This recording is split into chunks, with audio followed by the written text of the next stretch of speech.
এই পেঁপে গাছটা আমি কিনছিলাম মাত্র 10 টাকা দিয়ে, কিন্তু একটা পেঁপের দামই আমি 1 কেজি পেঁপের দামে আমি 20 টাকা বিক্রি করতে পারছি। মানে এক কেজি পেঁপেতে আমার একটা গাছের দাম উঠে গেছে। আসসালামু আলাইকুম সম্মানিত ভিউয়ার্স, আমাকে তো আপনারা চিনতেই পারছেন, আমি হারিসুর রহমান। আজকে আপনাদেরকে একটা নতুন দৃশ্য দেখানোর জন্য হাজির হয়েছি। এই যে আমি যে জায়গায় দাঁড়িয়ে আছি, এটা হচ্ছে আমাদের একটা ফিশারির পাড়। আমরা আসছি ফিশারি পাড়ে একটু ঘোরাঘুরি করার জন্য। আর আমরা এই ফিশারির মধ্যে একসাথে বেশ কয়েকটা ফলন ফলাইতে পারি। যেমন ধরেন, ওই যে দেখতেছেন এই জায়গাটা একটু গভীর, আমরা এখানে মাছ চাষ করছি। এই মাছ চাষের পাশাপাশি এখন বুড়োর সিজনে আমরা এখানে করছি ধান চাষ। একের ভিতর দুই, ধানের পাশাপাশি আমরা মাছ চাষও চলতেছে। আবার এই পুকুর পাড়ে আছে কলা গাছ, পেঁপে গাছ, আরও বিভিন্ন ধরনের, যে কারণে আমরা এখান থেকে মোটামুটিভাবে অনেকটা সবজি থেকে শুরু করে অনেকটা ভালো উপাদান পেয়ে যাই। তার মধ্যে আপনাদেরকে আরেকটা কথা বলি, আমাদের এখানে যে পেঁপে গাছ আছে, আমরা পেঁপে গাছ থেকে মোটামুটি মাশাল্লাহ ভালো পেঁপেও বিক্রি করতে পারছি।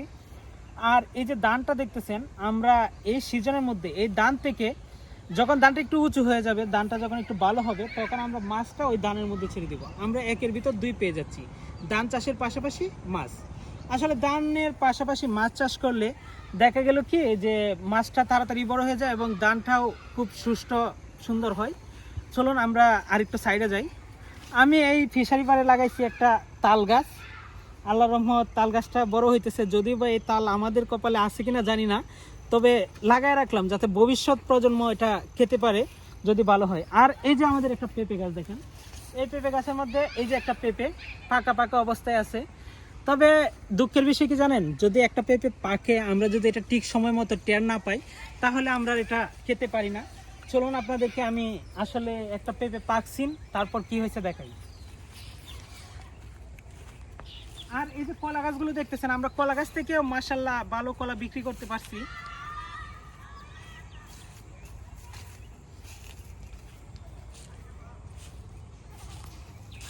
এই যে দেখেন একটা পেঁপে গাছ, এই পেঁপে গাছটা থেকে আমি গত তারিখে মাশাল্লাহ ভালো পেঁপে বিক্রি করতে পারছি।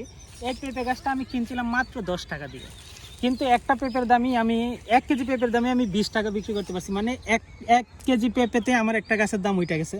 আর এই যে দেখেন একটা ছোট পেঁপে, একটা কিউট পেঁপে সে পাকছিল, কিন্তু দুঃখের বিষয় এই ছোট পেঁপেটাও এখানে যদি কোনো পেঁপে পেকে যায় তাহলে আমরা সেটা খেতে পারি না, যদি ঠিক মতো টের না পাই। কারণ হচ্ছে কি এটা পাখি খেয়ে পেলে। তবে শুকরিয়া, আমরা পাখির খাদ্যের জন্য একটা ভালো একটা দিক পাইছি, কারণ আমরা এটা সদ্গায় জারি হিসেবেই রাইখে দিছি বললেই চলে। কারণ এখান থেকে যদি কেউ নিয়েও যায় আমরা তাদেরকে কিছু বলবো না, আপনারা যদি লাগে এসে নিয়ে যাবেন উন্মুক্ত। আর দেখেন পেঁপেটা কিন্তু মাশাল্লাহ কিউট ছিল। আর এই যে দেখেন পেঁপের বিচি, তবে এটা দিয়ে আসলে তেমন কোনো কাজে আসে না।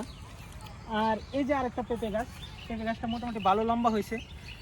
আর আজকের ভিডিওটা লম্বায়িত করতে চাই না, আমরা আমাদের ফিশারি পাড়ের একটা অংশ, মানে সাধারণ একটা অংশ আপনাদেরকে দেখানোর জন্য আজকের এই ব্লগটা তৈরি। যেহেতু আমরা একের ভিতর দুই, মাছের পাশাপাশি ধান, তার মধ্যে পেঁপে গাছ, কলা গাছ থেকে শুরু করে একটু জায়গার মধ্যে আমরা অনেক কিছু করতে পারতেছি। আমাদের গ্রামীণ পরিবেশের মধ্যে এটি একটা সুন্দর দৃশ্য, এটি একটা সুন্দর মুহূর্ত, যেগুলো আপনাদেরকে দেখানোর চেষ্টা করছি। আপনাদের যদি এরকম কোনো পরিবেশ থাকে তাহলে আপনারাও আশা করি ইনশাল্লাহ এইভাবে চাষাবাদ করবেন, দেখবেন ইনশাল্লাহ ভালো লাভবান হতে পারবেন।